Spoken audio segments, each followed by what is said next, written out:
24-Hour News 8's Ryan Takeo is live outside of a clinic tonight, a clinic that's benefited, I'm sure, Ryan, from Betty Ford's progressive attack of this disease. Brian, that's right. The advocacy, the very progressive, like you were saying, the advocacy for breast cancer awareness and for breast cancer prevention, the early prevention that you were talking about, because just a few weeks into the Fords moving into the White House, she was diagnosed with breast cancer, and but she's mainly known for her role against breast cancer and the increased awareness. You can see the legacy here at Spectrum up on the 4th floor. Part of the 4th floor is dedicated to fighting breast cancer. It's the Betty Ford Diagnostic Breast Clinic. We'll show you some video of the inside. The center offers a consultation process with a complete range of diagnostic procedures in one visit.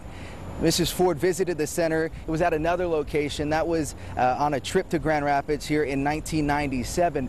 But back at the start of the Susan G. Komen Foundation, now synonymous with breast cancer research and early detection, back in the early 80s, Mrs. Ford was actually a co-chair of that foundation, using her platform to promote advocacy, the advocacy that made her legacy.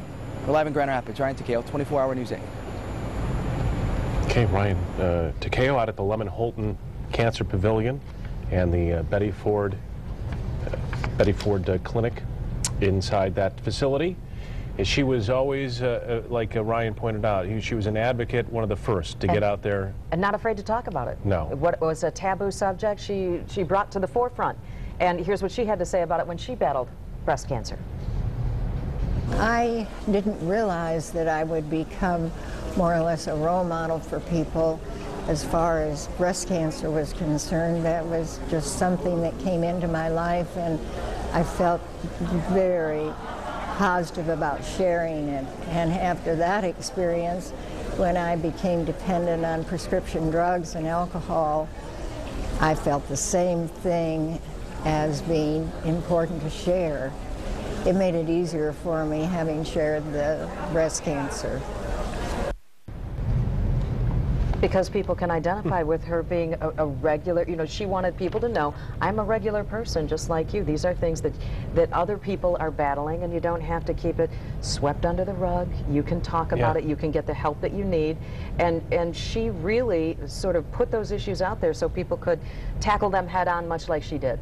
There are some remarkable passages in a book that she wrote called Glad Awakenings, and she talks about just the title itself, Glad Awakenings, as if her life had been kind of a blurry dream until she went through the process of cleansing her system and getting off the dependence of the substance abuse. And there's so many things that she talks about, and what a point of pride it was for her to have said that for 20 or for 30 years that she had been clean and sober, and as we pointed out in one of those earlier pieces, she would always say, those have been the best years of my life. You think that people who are heavily involved in abusing a substance, be it alcohol, be it some prescription drug or other type of drug, and they believe that their best times are when they are using that drug, getting whatever benefit they believe they get from it. But she was such an advocate for pointing out that your life is multiple times better once you are past that glad awakening that she talked about.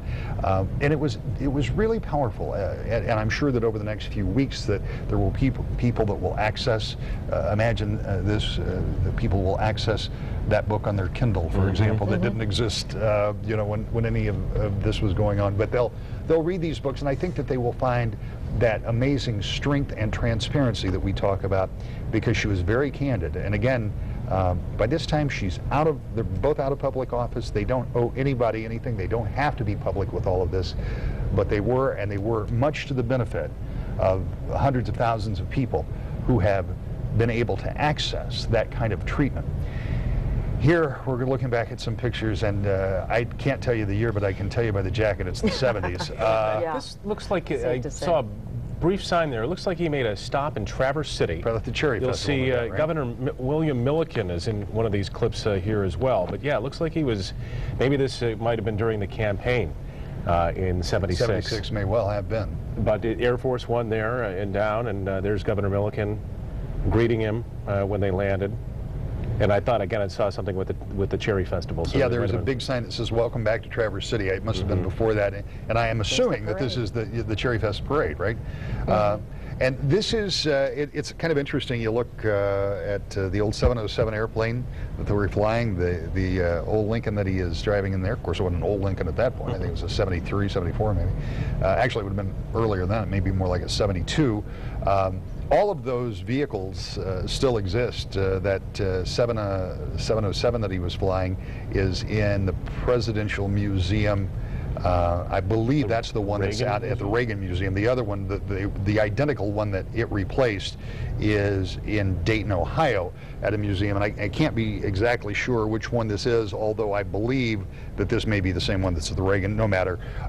That car, I believe that identical car, maybe over in Dearborn, or one very similar to it. So it's interesting to look back at all of this archival stuff.